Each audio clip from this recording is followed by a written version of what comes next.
9/11 person named Osama bin Laden. CIA is asleep. 21st century की सबसे बड़ी खबर Plane has crashed into the World Trade इस Center. एक दिन ने पूरी दुनिया के मुसलमानों की जिंदगी हमेशा के लिए बदल दी, जिसमें एक तरफ दुनिया की सबसे बड़ी सुपर पावर अमेरिका थी Either you are with us or you are with the terrorists. और दूसरी तरफ एक आदमी सऊदी billionaire Osama bin Laden. Admiration for what was then the world's most wanted terrorist, responsible for killing thousands. ये कोई पहली दफा नहीं था कि किसी ने अमेरिका के इन 2 टावर्स को गिराने की कोशिश की हो, क्योंकि ये ट्विन टावर्स उस वक्त दुनिया की सबसे लंबी बिल्डिंग्स में से एक थी। एंड विदाउट एनी डाउट ये बिल्डिंग्स दुनिया की सबसे मशहूर बिल्डिंग्स थी, क्योंकि इस बिल्डिंग के अंदर और आसपास ऑलमोस्ट 500 हॉलीवुड मूवीज बनाई गई थी। तो जो भी इन बिल्डिंग्स को गिराना चाहता था उसे अच्छी तरह पता था कि जब न्यूयॉर्क में वर्ल्ड ट्रेड सेंटर की ये बिल्डिंग्स गिरेंगी तो ये आने वाली दुनिया की सबसे बड़ी न्यूज होगी। जैसे अगर आज कोई बुर्जुल खलीफा को गिरा दे। आज से एग्जैक्टली 23 साल पहले दुनिया की सिचुएशन ये थी, सोवियत यूनियन टूट चुका था और चाइना की इतनी औकात नहीं थी उस जमाने में। तो अमेरिका दुनिया का one and only Wahid super power था जिसकी ताकत को चैलेंज करने वाला दुनिया में कोई भी नहीं था। लेकिन अचानक एक आम से दिन 11 सितंबर 2001 को 19 लोग अमेरिका के 4 बड़े जहाजों को हाईजैक करने के लिए अलग अलग एयरपोर्ट्स पहुंचे।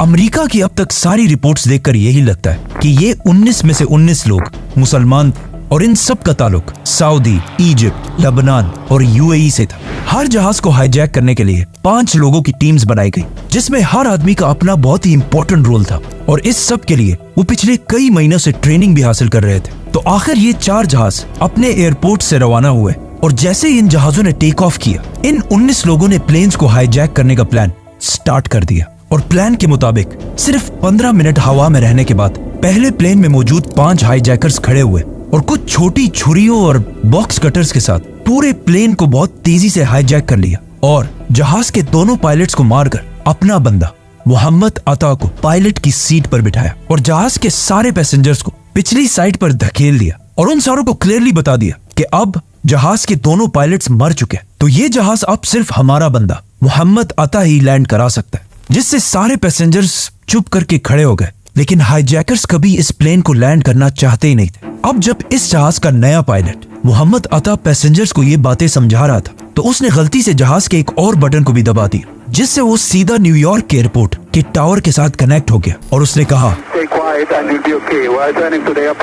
कि सब आराम से बैठ जाओ, हम इस जहाज को एयरपोर्ट की तरफ ही लेके जा रहे हैं। नाउ ये सुनकर न्यूयॉर्क के एयरपोर्ट में कंफ्यूजन फैल गई और उन्होंने जल्दी से एयरपोर्ट के रनवे से सारे जहाजों को हटाकर रनवे क्लियर कर दी और इस जहाज का इंतजार करने लगे। इसके बाद अगेन मोहम्मद अता गलती से दोबारा एयरपोर्ट के टावर के साथ कनेक्ट हुआ और उसने कहा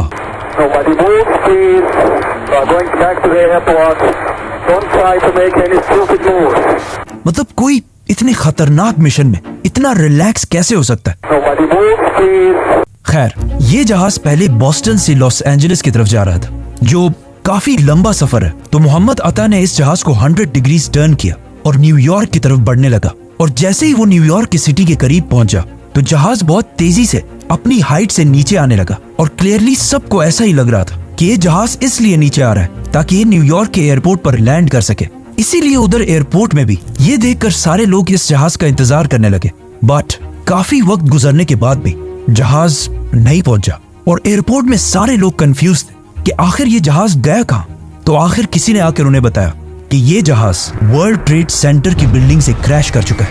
अब सिर्फ एयरपोर्ट वालों को ही पता था कि असल में ये हुआ क्या है, लेकिन अमेरिकन मीडिया को इस बारे में कुछ पता नहीं था। इसीलिए हर न्यूज चैनल ने इसे एक बहुत बड़ा एक्सीडेंट कहकर ब्रॉडकास्ट करना शुरू किया। इस सब के दौरान अमेरिका का प्रेसिडेंट जॉर्ज बुश फ्लोरिडा में बच्चों के एक स्कूल में बैठा हुआ था, तो उनके सेक्रेटरी ने आके खामोशी से उन्हें इस इंसिडेंट का बताया।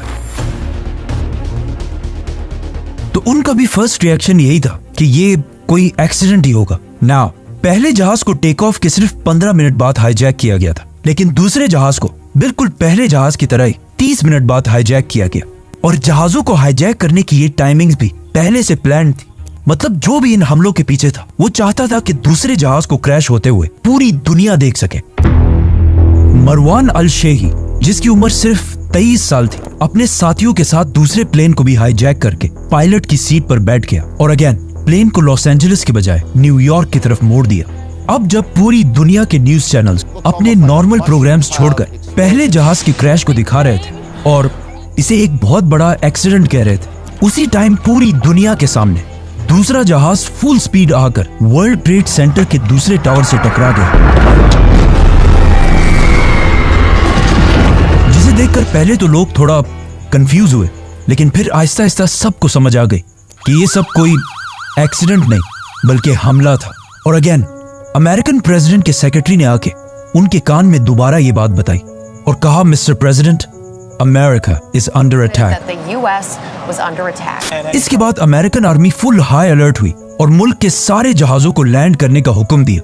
लेकिन अभी भी 2 जहाज ऐसे थे जिन्हें ये लोग हाईजैक कर चुके थे और किसी को पता नहीं था कि इन दोनों जहाजों का अगला टारगेट कौन सा होने वाला है। थर्ड जहाज को, जिसे एक सऊदी सिटीजन हानी हंजोर उड़ा रहा था, उसने जहाज न्यूयॉर्क की तरफ टर्न करने के बजाय उसे अमेरिका के कैपिटल वॉशिंगटन की तरफ टर्न किया और जैसे ही वो वॉशिंगटन के करीब पहुंचा, वो अपने जहाज को बहुत ही नीचे ले आया और जहाज की स्पीड फुल बढ़ा दी और ये जहाज बहुत तेजी से दुनिया की सबसे इंपॉर्टेंट बिल्डिंग्स में से एक पेंटागन की तरफ बढ़ रहा था और दुनिया की नंबर 1 इंटेलिजेंस एजेंसी CIA का हेडक्वार्टर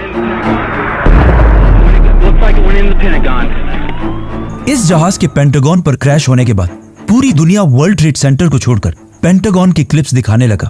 लेकिन अभी भी एक जहाज मिसिंग था। जब US आर्मी ने इस जहाज की डायरेक्शन चेक की तो उन्होंने देखा कि ये जहाज भी वॉशिंगटन की तरफ ही बढ़ रहा है और हो सकता है ये अमेरिका की पार्लियामेंट कैपिटल को टारगेट करे। तो मजबूरन इस जहाज को गिराने के लिए अमेरिका के वाइस प्रेसिडेंट के ऑर्डर्स पर 2 फाइटर जेट्स फुल स्पीड रवाना किए गए और इन जेट्स को ये ऑर्डर दिया गया था कि इस जहाज को हर हाल में गिराना लाजमी है, चाहे सारे पैसेंजर्स मर भी जाएं। 3 जहाज तो बिल्कुल प्लान के मुताबिक अपने टारगेट्स तक पहुंच चुके थे, लेकिन चौथा जहाज, जिसे ज़ैद जर्राह चला रहा था, अपने टारगेट कैपिटल तक कभी पहुंच ही नहीं सका, क्योंकि जब ये जहाज हाईजैक किया गया था तब तक वर्ल्ड ट्रेड सेंटर पर हमला हो चुका था। ज़ैद जर्राह ने दोबारा सारे पैसेंजर्स को उसी तरह बता दिया कि सब आराम से बैठ जाओ, हम एयरपोर्ट की तरफ ही जा रहे हैं। लेकिन जब पैसेंजर्स में से एक ने जहाज के फोन से अपनी बीवी से राब्ता किया तो उसकी बीवी ने उसे बताया कि ये हाईजैकर्स झूठ बोल रहे हैं और ये एयरपोर्ट नहीं जा रहे, बल्कि ये एक सुसाइड मिशन है। इस बंदे ने जाके बाकी पैसेंजर्स को भी समझाया कि देखो, मरना तो वैसे भी है, लेकिन इससे पहले कि ये हाईजैकर्स इस प्लेन को किसी बिल्डिंग पर क्रैश करें, हम सब खुद ही इस जहाज को गिरा देते हैं। जिस पर इन सारे पैसेंजर्स ने मिलकर हाईजैकर्स पर हमला कर दिया, जिसे देखकर ज़ैद जर्राह ने प्लेन को ऊपर नीचे और साइड टू साइड हिलाना शुरू किया। लेकिन बहुत कोशिश करने के बाद भी पैसेंजर्स आखिर जहाज के कॉकपिट के दरवाजे तक पहुंच गए और वो जैसे ही जहाज के दरवाजे को तोड़ने वाले थे तो इस जहाज के पायलट ज़ैद जर्राह ने जहाज की स्पीड फुल बढ़ा दी और इसका मुंह जमीन की तरफ किया और इस तरह ये चौथा और आखिरी जहाज तबाह हो गया। अब पूरी दुनिया के न्यूज चैनल्स अगेन चौथे जहाज को दिखाने लगे तो अचानक सिर्फ 1 घंटे बाद न्यूयॉर्क के वर्ल्ड ट्रेड सेंटर का साउथ टावर कोलैप्स कर गया।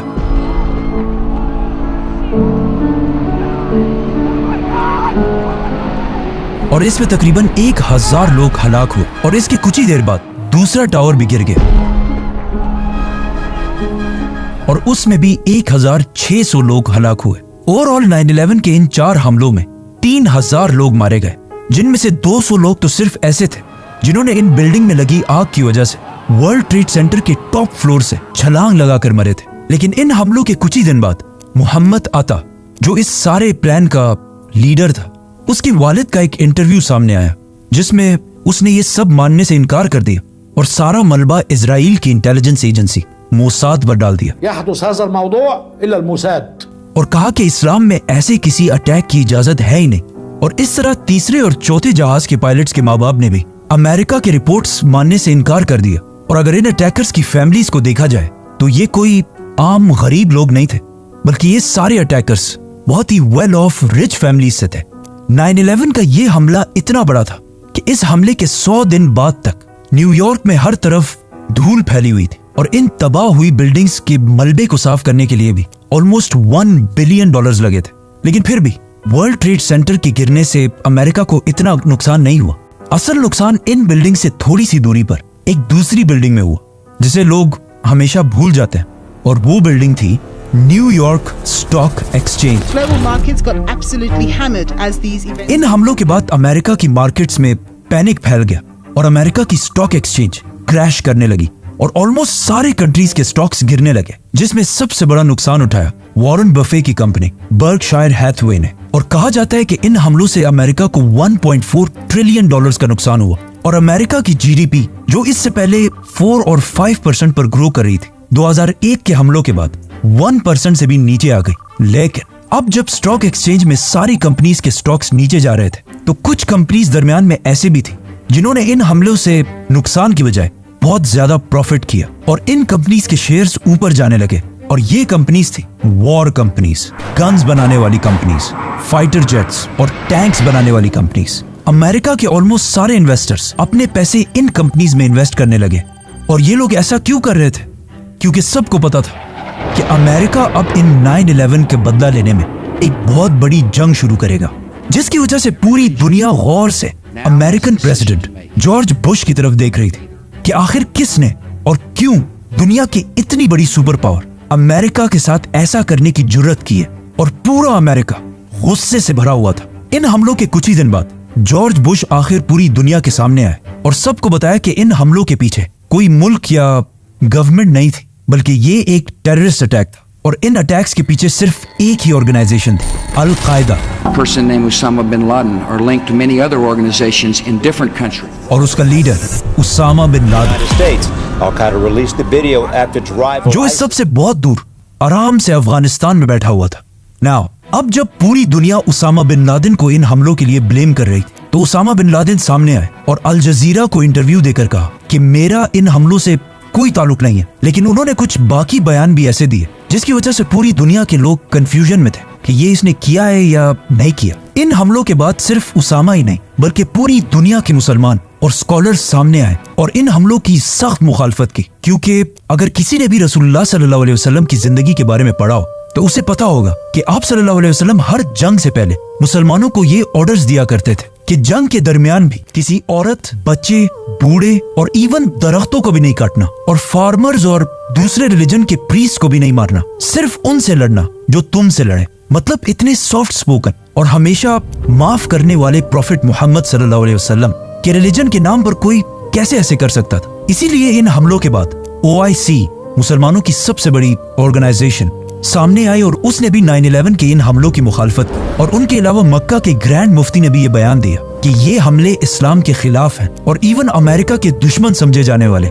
आयतुल्लाह खामनाई ने भी ये बयान दिया कि इन हमलों का इस्लाम से कोई ताल्लुक नहीं है। लेकिन इस सब के बाद भी इस्लाम की इमेज वेस्टर्न कंट्रीज में बहुत ही खराब होने लगी और इस्लामोफोबिया बढ़ने लगा। फॉर एग्जाम्पल, लोग रोड पर हिजाब पहनने वाली औरतों को मारने लगे और वेस्टर्न कंट्रीज में बहुत सारे मुसलमानों को जॉब से निकाला गया और कुछ मुसलमानों को तो जान से भी मारा गया। और टीवीज पर पहली दफा ये डिबेट स्टार्ट हुई कि क्या इस्लाम एक पीसफुल रिलीजन है भी या नहीं। Islam is not a religion of peace. लेकिन इन सब चीजों के बाद भी पूरी दुनिया के मुसलमानों का यही स्टैंड था कि ये हमले चाहे जिसने भी किए, हम इस सब के खिलाफ हैं। नाउ उसामा बिन लादेन के इनकार करने के बाद भी अमेरिका ने सारा ब्लेम उसामा बिन लादेन पर ही डाला। अमेरिका ने अफगानिस्तान की गवर्नमेंट तालिबान को अल्टीमेटम दिया कि अलकायदा के सारे leaders including Osama bin Laden को हर हाल में अमेरिका के हवाले किया जाए। लेकिन अफगानिस्तान ने ऐसा नहीं किया, क्योंकि अफगानिस्तान ने इससे कुछ ही साल पहले एक बहुत बड़ी सुपर पावर सोवियत यूनियन को 10 साल जंग के बाद हरा चुका था। और उसामा बिन लादेन ने उस जंग में अफगानों की मदद के लिए बहुत बड़ा रोल प्ले किया था, जिसकी वजह से तालिबान गवर्नमेंट, जिसका लीडर मुल्ला मोहम्मद उमर था, उसामा बिन लादेन की बहुत ही रिस्पेक्ट किया करती थी। जिस पर तालिबान ने अमेरिका की गवर्नमेंट से कहा कि आप जिस पर ब्लेम लगा रहे हैं वो बंदा तो मान ही नहीं रहा कि उसने ये सब किया है, आप हमें प्रूफ्स दें, हम खुद उसे सजा देंगे और बगैर प्रूफ्स के हम अपने गेस्ट को किसी के हवाले नहीं कर सकते। बट अमेरिका ने उनकी ये ऑफर नहीं मानी और कहा, देखो मैं एक सुपर पावर हूं और तुम एक आम से गरीब मुल्क हो, मुझे तुम्हें सबूत देने की कोई जरूरत नहीं है, ये बंदा मेरे हवाले करो बस, वरना हम अफगानिस्तान पर हमला करके तालिबान को खत्म कर देंगे। क्योंकि अमेरिका के जनरल्स ने इससे पहले ही अपनी रिसर्च कर ली थी कि तालिबान हमारे सामने सिर्फ कुछ ही हफ्तों के लिए खड़े हो सकते हैं, उसके बाद हम इन्हें खत्म कर देंगे। लेकिन तालिबान बीइंग पठान, उन्होंने ऑफ कोर्स उनकी बात नहीं मानी, तो अमेरिका ने भी अफगानिस्तान पर हमले की प्लानिंग शुरू कर दी। इस जंग को रोकने के लिए तालिबान ने एक और आखिरी कोशिश भी की और अमेरिका से कहा कि हम उसामा बिन लादेन को एक थर्ड कंट्री के हवाले करते हैं जो ना आपकी सुनता हो ना हमारी, और वो इंडिपेंडेंटली फैसला करे। बट अमेरिका अपने ताकत के फुल नशे में था और उसने अफगानिस्तान की ये ऑफर भी नहीं मानी और 9/11 के सिर्फ 1 महीने बाद अफगानिस्तान पर हमला कर दिया। जॉर्ज बुश ने इस जंग को एक क्रूसेड कहा और इसका नाम रखा war on terror. This crusade, this war on terrorism, और हर तरफ से अपनी फौज अफगानिस्तान की तरफ भेजना शुरू की और अफगानिस्तान के अंदर जो तालिबान के खिलाफ सबसे ताकतवर अफगान था, अहमद शाह मसूद, अमेरिका ने उसकी आर्मी को फुल सपोर्ट किया और बिल्कुल अमेरिका के प्लान के मुताबिक तालिबान को निकालकर पूरे अफगानिस्तान को फतह कर लिया।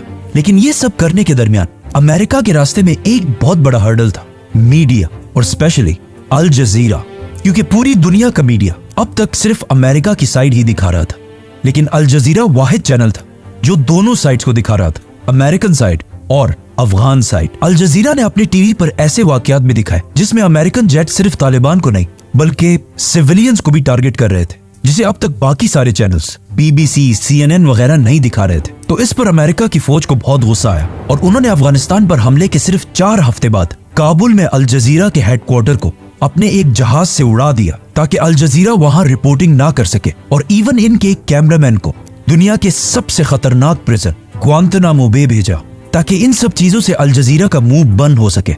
अमेरिकन जनरल्स की प्लानिंग बिल्कुल सही थी क्योंकि 9/11 के सिर्फ 3 महीने बाद तालिबान की गवर्नमेंट अफगानिस्तान में खत्म हो गई, जिसके बाद अफगानिस्तान का कोई भी लीडर नहीं था। इसीलिए अमेरिका ने अफगानिस्तान के एक नए लीडर की तलाश शुरू कर दी और जर्मनी की सिटी बॉन में एक बहुत बड़ी कॉन्फ्रेंस कराई जिसमें उन्होंने कुछ अफगान लीडर्स को भी बुलाया और इन सब को बिठाकर जर्मनी से अफगानिस्तान के लिए एक नया लीडर चूज किए, हामिद करजई, जो बिल्कुल तालिबान के ऑपोजिट था। Unfortunately, that didn't happen. मतलब जबरदस्त इंग्लिश बोलता था और बिल्कुल एक वेस्टर्न आदमी लगता था और CIA का फेवरेट था। हामिद करजई को अमेरिका ने अफगानिस्तान का नया प्रेसिडेंट बनाया और इसकी हुकूमत को स्ट्रॉन्ग करने के लिए एक नई फौज ट्रेन की और एक नई गवर्नमेंट बनाई। दूसरी गवर्नमेंट्स को निकालना और अपनी पसंद की गवर्नमेंट बिठाना अमेरिका का पुराना बिजनेस है, लेकिन अगर अफगानिस्तान की हिस्ट्री को देखा जाए तो उन्होंने कभी भी बाहर से किसी लीडर को अपने ऊपर एक्सेप्ट नहीं किया। And to top that, Hamid Karzai की गवर्नमेंट इतनी करप्ट थी कि अफगान कौम उसे एक्सेप्ट कर भी नहीं सकती थी। इसी तरह सब कुछ चलता रहा और ऐसा लग रहा था कि क्लियरली तालिबान ये जंग हार चुके। लेकिन 2 साल बाद 2003 में अमेरिका ने एक नई जंग शुरू की, Iraq war. Saddam Hussein and his sons must leave Iraq within 48 hours. जिससे अमेरिका का सारा फोकस अफगानिस्तान से हटकर इराक की तरफ जाने लगा, जहां उन्होंने सद्दाम हुसैन को हटाने के लिए एक बहुत बड़ा झूठ बोला जिसे वो आज खुद भी मानते हैं। I apologize for the fact that the intelligence we received was wrong. Saddam Hussain की स्टोरी फिर हम किसी और वीडियो में एक्सप्लेन करेंगे। जब अमेरिका का फोकस अफगानिस्तान से हट गया तो तालिबान ने आहिस्ता आहिस्ता मुल्ला उमर की लीडरशिप में दोबारा रीग्रुप करना शुरू किया और अमेरिकन फोर्सेस पर छोटे छोटे हमले करने लगे। सद्दाम हुसैन की हुकूमत तो इराक में खत्म हो गई, लेकिन उस जंग में अमेरिका ने इतनी बड़ी बड़ी गलतियां की थी जिसे छुपाना इम्पॉसिबल था। फॉर एग्जाम्पल, इराक में अमेरिका के एक जेल से कुछ पिक्चर्स रिलीज हुई जिसमें अमेरिकन फोर्सेस इराकियों को बहुत ही बुरी तरह ट्रीट कर रहे थे और ये पिक्चर्स पूरी दुनिया के मीडिया में फैल गई, जिससे अमेरिका की इमेज बहुत ही खराब हो गई।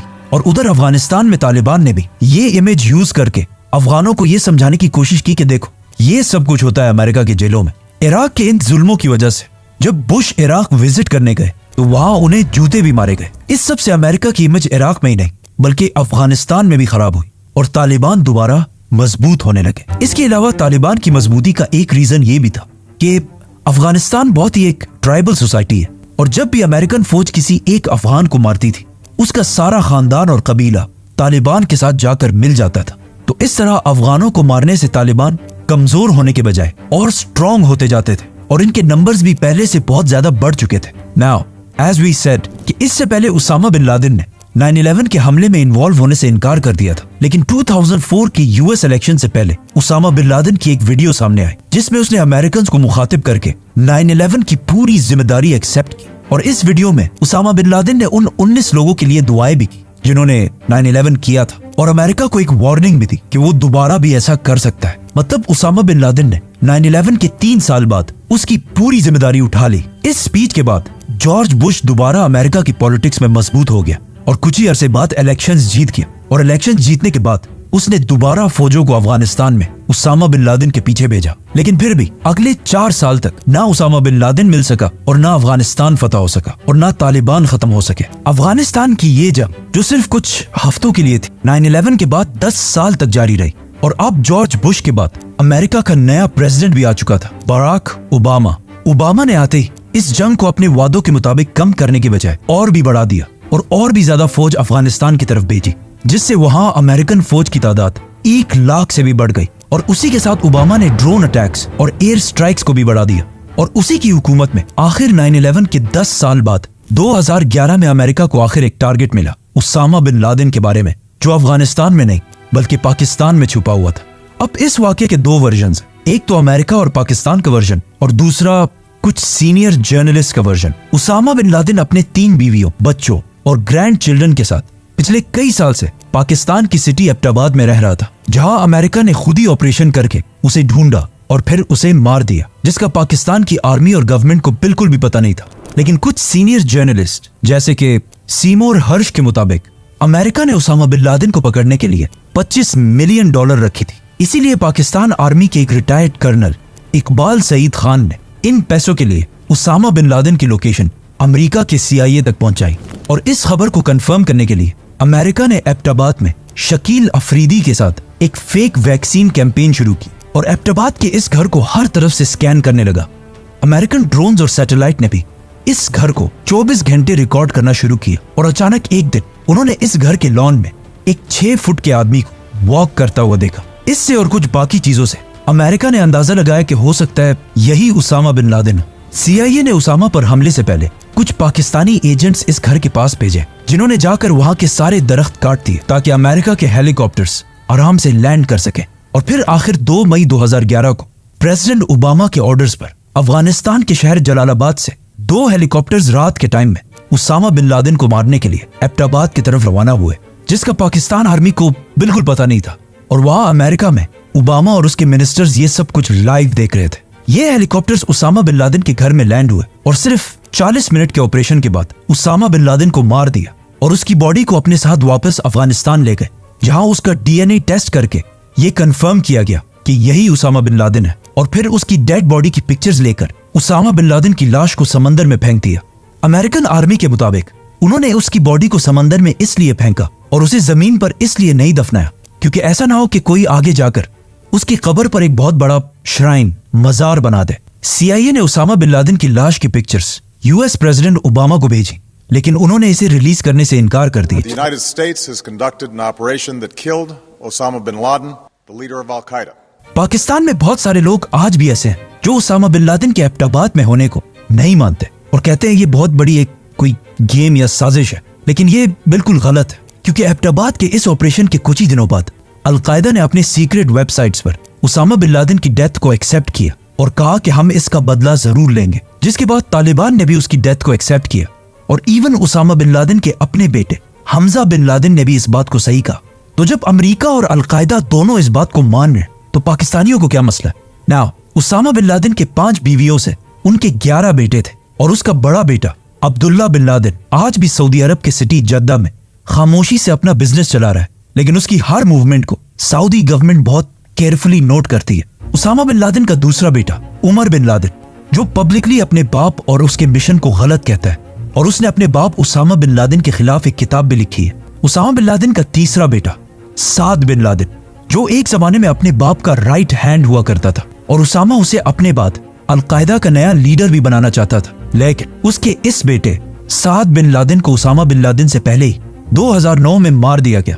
उसामा बिन लादेन का एक ही ऐसा बेटा था, उसका चौथा बेटा हमजा बिन लादेन, जो उसके बाद अल-कायदा के लीडर्स में से था। और उसामा बिन लादेन के मौत के बाद वो बार बार अल-कायदा की तरफ से पब्लिक स्टेटमेंट्स भी दिया करता था, लेकिन इसे भी 2018 और 19 के दरमियान अफगानिस्तान में मार दिया गया। उसामा बिन लादेन की जो फैमिली एबटाबाद में बच गई थी, वो पहले तो 1-2 साल पाकिस्तान की कैद में रहे, जिसके बाद उन्हें वापस अपने कंट्रीज में भेज दिया गया और आज वो सारे खामोशी से सऊदी और यमन में अपनी जिंदगियां गुजार रहे हैं। लेकिन किसी को नहीं पता कि उनकी एग्जैक्ट लोकेशन क्या है। उसामा बिन लादेन की वफात के बाद उनके घर से बहुत सारे पर्सनल डॉक्यूमेंट्स भी मिले, जिनमें उनकी कुछ रिकॉर्डिंग्स और उनके बच्चों के लिए कुछ वीडियो गेम्स भी शामिल थी। इन डॉक्यूमेंट्स को देखकर यह भी लगता है कि उसामा बिन लादेन को पहले से पता था कि एक दिन उसे इसी तरह अचानक मारा जाएगा। इसीलिए इन डॉक्यूमेंट्स में से एक में उनकी आखिरी वसीयत भी मिलती है, जिसमें वो लिखते हैं कि मेरे पास अभी भी $40 मिलियन पड़े हैं और मेरे बाद इन $40 मिलियन से सिर्फ थोड़ा सा मेरी फैमिली को दिया जाए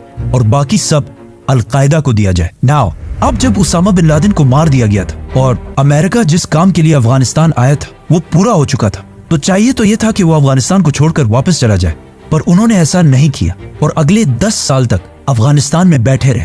क्योंकि उसामा बिन लादेन तो अब कोई मसला नहीं था, लेकिन अब दुनिया बिल्कुल चेंज हो चुकी थी और अफगानिस्तान के बहुत ही क्लोज एक नया सुपर पावर चाइना बनने वाला था और चाइना को कंट्रोल में रखने के लिए अमेरिका की प्रेजेंस इस इलाके में लाजमी थी। इसके अलावा उसामा बिन लादेन की मौत से कुछ ही अरसा पहले अमेरिका के एक इंस्टीट्यूट ने अफगानिस्तान में रिसर्च की और उन्हें पता चला कि अफगानिस्तान के जमीन के नीचे जो मिनरल्स पाए जाते हैं वो दुनिया के सबसे कीमती और रेयर मिनरल्स में से एक है, जिनमें से सबसे इंपॉर्टेंट मिनरल है लिथियम, जिससे दुनिया की ऑलमोस्ट सारी बैटरीज बनती हैं। अब अगर अमेरिका अफगानिस्तान को छोड़कर चला जाता तो चाइना बहुत ही आसानी से इन मिनरल्स तक पहुंच सकता था। इसीलिए अगले 10 साल तक अफगानिस्तान में अमेरिका बैठा रहा। लेकिन फिर भी अमेरिका की इतनी बड़ी ताकत और इतनी बड़ी फौज के बावजूद अफगानिस्तान में तालिबान की प्रेजेंस बढ़ती गई और आखिर मजबूरन 20 साल की जंग के बाद अमेरिका के नए प्रेसिडेंट डोनाल्ड ट्रंप ने तालिबान गवर्नमेंट के साथ डील कर ली और अफगानिस्तान से आहिस्ता आहिस्ता अपनी फौज निकालने लगा। और 20 साल ट्रेनिंग देने के बाद भी अफगानिस्तान की फौज कुछ दिनों के लिए भी तालिबान के सामने खड़ी ना हो सकी और अमेरिका के जाने के कुछ ही दिनों बाद तालिबान बगैर किसी लड़ाई के 20 साल बाद दोबारा अपने कैपिटल काबुल में दाखिल हुए। अफगानिस्तान की इस जंग को अमेरिका की सबसे बड़ी नाकामी समझा जाता है, क्योंकि 20 साल लड़ाई के बाद भी अमेरिका ने तालिबान को कमजोर करने की बजाय और स्ट्रॉन्ग बना दिया और इस जंग के बाद अफगानिस्तान को उसका टाइटल दोबारा मिल गया as the graveyard of empires. 9/11 में 3000 अमेरिकन मारे जाने के बाद जो पूरी दुनिया में वॉर ऑन टेरर शुरू हुई, उसमें अब तक 4.6 मिलियन लोग, 46 लाख लोग हलाक हो चुके हैं। 4 करोड़ लोग अपने घरों से डिस्प्लेस होकर रेफ्यूजीज बने हैं, जिसमें मैं पर्सनली भी अपनी फैमिली और पूरे सिटी के साथ 2009 में रेफ्यूजी रहा हूँ। हालांकि मेरा 9/11 से कोई ताल्लुक नहीं था और अगर इस वॉर ऑन टेरर की कॉस्ट को देखा जाए तो सिर्फ डायरेक्टली $2 ट्रिलियन खर्च हुए और ब्राउन यूनिवर्सिटी के एस्टिमेट्स के मुताबिक वॉर ऑन टेरर पर अमेरिका के $8 ट्रिलियन जाया हुए हैं। इस वॉर ऑन टेरर से अमेरिका की आवाम को भी नुकसान हुआ है और अफगानिस्तान की आवाम को भी, और फायदा सिर्फ और सिर्फ वेपन्स बनाने वाली कंपनीज को हुआ है। फॉर एग्जाम्पल लॉकहीड कंपनी के सीईओ को, जो इस जंग से पहले हर साल $3 मिलियन कमाया करता था, लेकिन इस जंग के दौरान उसकी इनकम $3 मिलियन से $30 मिलियन तक चली गई थी। मतलब कुछ ही सालों में 10 टाइम्स इनकम बढ़ गई थी। और आज भी This crusade, this war on terrorism जारी है।